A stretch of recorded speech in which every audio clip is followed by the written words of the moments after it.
आज सातारा जिल्हाधिकारी कार्यालयाबाहेर आजपासून आम्ही आमरण उपोषण चालू करतोय।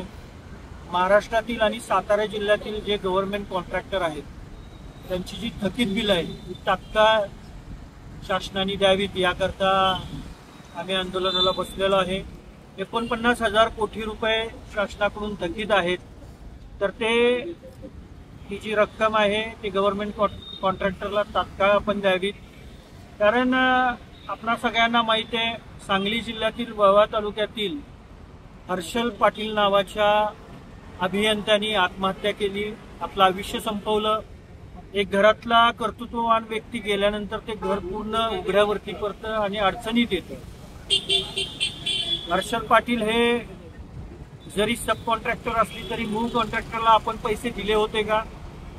आणि महाराष्ट्रामध्ये एकूण विकास कामं किती झाली आणि किती हजार कोटीची झाली, किती हजार कोटी रुपये आपण दिलेले आहेत आणि किती हजार कोटी देणं बाकी आहे हे महाराष्ट्राला कळू देत की अभियंता आज आत्महत्या करतोय।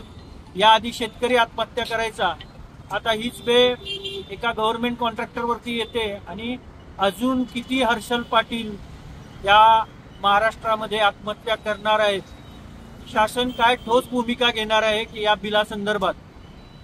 आपल्या सातारा जिल्ह्याचे बांधकाम मंत्री आदरणीय श्रीमंत छत्रपती शिवेंद्रसिंह राजे भोसले यांना सुद्धा आम्ही निवेदन दिलेलं आहे।